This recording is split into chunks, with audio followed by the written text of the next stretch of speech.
болорцоо наадамдаа ингээд төрүүлээд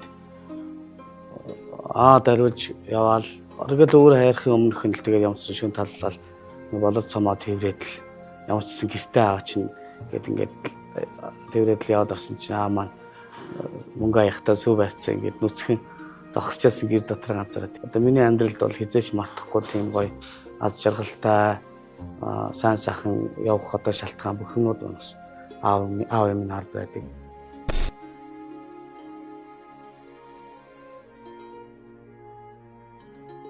Жамын цас бургасан үн нахилцуулан гэрийн цас шүрдэж бусдын дээгүр бодрууланхан байхдаа үүдэр цухих аавынхан дээрээс үлээсэн цас минь үснийх нь сор болсон. Энэ манай нагцах бас их тийм зураач хүн байсан. Тэгэд нагцах маань бас шүлэг яруу найрагт дурлах тийм суурийг маань бас тавьж өгсөн болоо. Яруу найрагчдын зохиолчдын түүхүүдийг их гоё хар бага наснаас минь надад ярьж ном уншиж байгаа юм шиг их ярьж өгдөг байсан. Тэгээ маш их үлгэр ярьж өгдөг тийм сайхан ах маань байсан. Нагцах маань одоо тийм уран зураг урлах дуртай байсных мөн би бас зураг зурх дуртай болж эхэлсэн.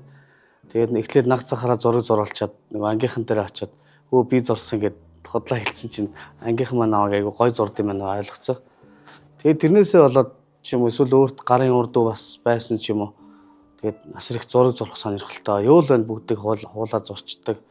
10 жилдээ байхдаа сургуульдаа бас хааны зураг үзэсгэлэн баяр ёслолоор их гаргаж тэрнээсээ урам зориг их авдаг. Тийм одоо сэтгэлийн мэдрэмжээ хөвөлсөн тийм хүүхэд байсан. Тэгээд тэр үеэс л юм шүлэг яруу найраг бичих юм суурь маань тавигдж эхэлсэн болов гэж боддог.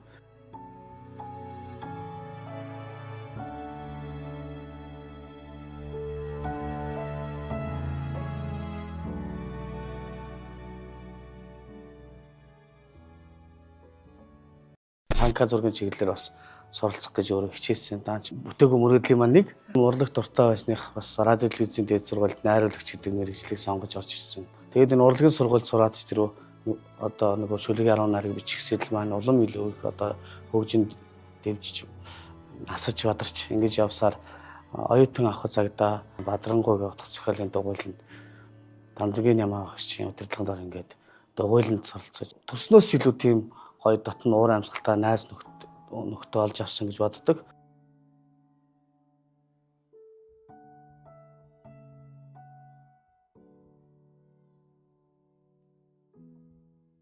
Шүлэг яруу найрагт дурлж игдэх бол хамт байгаа хүрээлэл илүү чухал байдаг. Тэр их олон дугуйлангоо дундаас ингээд олон сайхан найз нөхд маань, найрагч нөхд маань бас өнөөдөр шүлэг яруу найраг бичээд ингээд явж байна. Тэр олон сайхан авиас бэлгтэй залуучуудын төлөөлөл юм шүү дээ. Өвс цэцгэдэгсэн нуувчнаасаа өндийж болохгүй мэрэгэн буудагчаа сомаан тоолоод дайснан хүлээж байхад чинь сураг тасраад удсан ижийн тань шидэт захиа сумны хурдаар зүрхэн тань хөрснөө. Нэг өдөш шүн сууж шүлэг яруу найраг биччихэл ард нь уншихад амар их хол зам гүгэд ирсэн юм шиг тийм тогтлол одоо байдаг хүний зүрх сэтгэл дотор.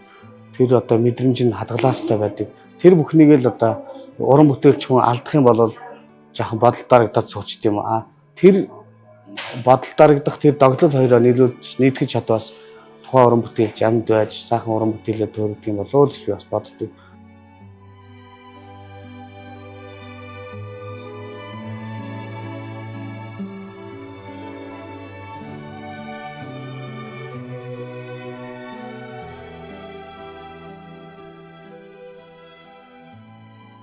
Болорцоомын тайзан дээр анх шүлэг уншиж их ачи их баярлж ирж билээ. Тэгээд тэр наадамд юу болсон бэ гэхээр би нэг найзынхаа ногоон дийл гоогаад өмсцөн. Тэгээд гоё чамин гарах гал бас өнгө мөнгөний сонголтуудад их таарсан юм уу.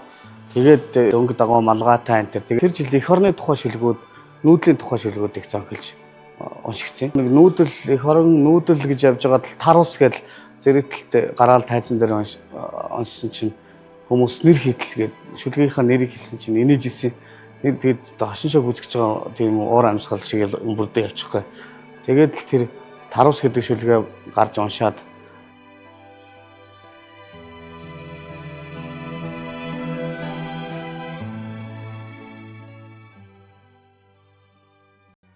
яаж халуун наранд шатаж хүүтэнд хөрж тэр ногоонуудаа хамгаалж явж ирдгүү тэрийг л харуулах гэсэн тийм л агуулгатай Таруус гэдэг шүлэг уншсан. Тэр шүлгээрээ би бас тэр жил шүүхүүлж тэгээ олон уран бүтээл шүлэг 10 нарыг таартай уншигчд маань их таалж хүлээж авсан байлээ. Тэгэл манай утга зохиолын хөрөөнийх ч манай Таруус Чамба гэж Таруус гэдэг шүлгийг уншсанаас хойш тэр ногоон дэлтэй гарч анх болор цомын тайзан дээр уншсанаас хойш тэгж хошигнож ингээд дууд. Уран бүтээлч хүний эмзэглэл бол маш өндөр байх ёстой. Гэхдээ бусдын өмнөөс эмзэглэж чаддаг тийм одоо мэдрэмжтэй байх ёстой гэж боддог. Өөр тохиолдсон тэр зүйлээ өөртөө эмзэглээд яваад байвал нэг хэрэг тийм ээ. Хүний өмнөөс эмзэглэж бодох, хүний өмнөөс орчлон одоо мэдэрч бодох гэдэг бол бас нэг өөр хэрэг юм шиг санагдав. Надад бас нэг эмзэглэх шалтгаан тэр бага насны бас хүн бүхний л амьдрал тохиолддог ээжигээ алдсан, амьдрал туулж яваа, өсөж өндөж яваа тийм юм байлгүй яах вэ?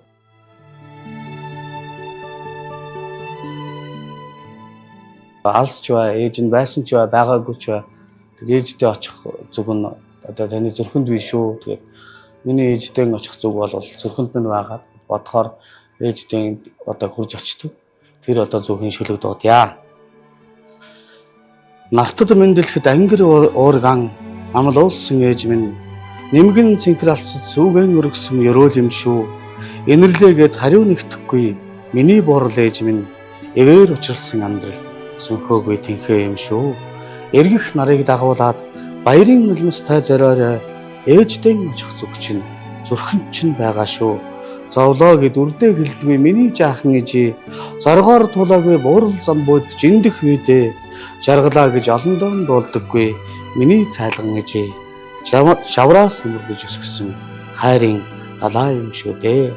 Алдчихвээ тэнгэрт сүсэлсэн миний шүтэн ээж минь аргадан учирлан хүний дайтай ургуулсан нар юм шүү. Онлоо гэд орчлонд зарлаагүй миний эглэхэн ээжээ ододын дор бүүвэ ялсан сэтгэлийн аялгау юм шүү дээ. Бага насндаа одоо ээжигээ алдсан ч гэсэн сайн аавынхаа буян дээрстэй өдий зэрэгтэй шүлэг уран бүтээлтэй дурлаж шүлэг уран бүтээл бичих тэр сэтэл маань унтраагүй өдий хэрэгтэй одоо асаатай юм шүү дээ.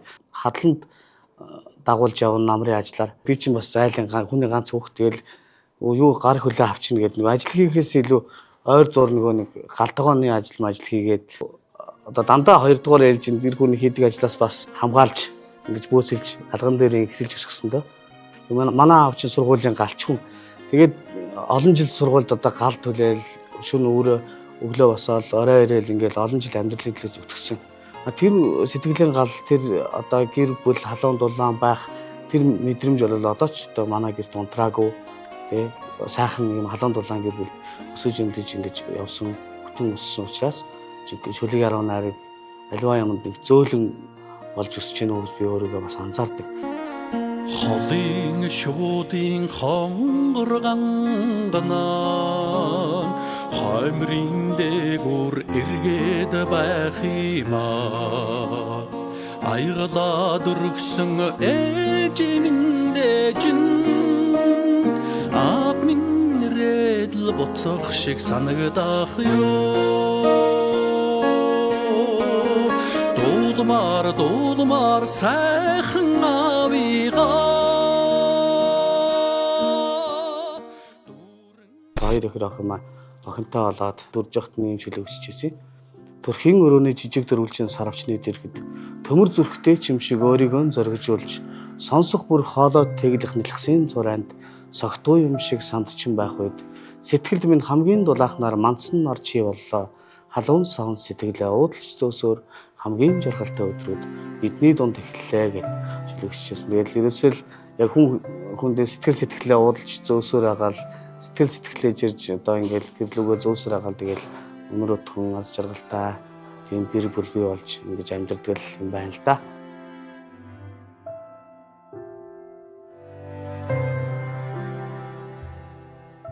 Манай гэр бүлийн хүн бас одоо Орос англи хэлний багш мэргэжилтэй бас нэг нутгийн хүмүүсгөө. Тэр чи өдөөнөөс ирээл өстө цуурч ирээл ингээл аж амьдралаа босгоол 5 хамтаа гэрээ барайл шүн таксиндаа явчихна.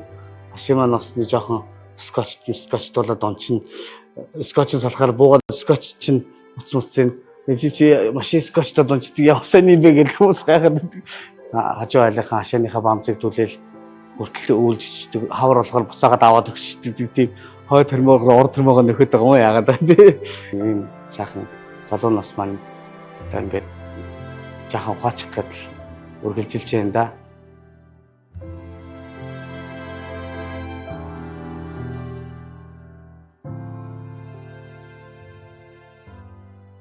Шүлэг уншиж байгаа хүнийг амжилт хүсье гэхээр заавал амжилт гарах гэж ингээд уран бүтээл хийгээд байгаа юм шиг арай нэг өөр ухтхан болчих гээд байгаа байхгүй. Спортын хүн бол ингээд амжилт гаргана. Тэ нэг хин нэг ялан дийлнэ. Уран бүтээлч хүн гэдэг бол өөрийгөө ялан дийлнэ, өөрийгөө нэгжин. Тэр бол бас амжилт гэхээсээ илүүтэйгээр дотоод мэдрэмжийг хөглөх тийм л нэг зүйл явдаг болоо. Тэгээ тэр дотоод санаачил мэдрэмжийг хөглөх зүйлийг маань эхнэр маань үргэлж одоо бас дэмжиж ойлгож ингэж байдаг. Танаа яруу найрагч нар чи яасан сонин улсууд вэ? Ерөөсөө дуу модуулахгүй дандаа шүлэг уншидах юм гэдэл тэгээд бас их олон найрагчд орж гарна. Олон бас уран бүтээлчд ингээд манайхаар бас орж гарна.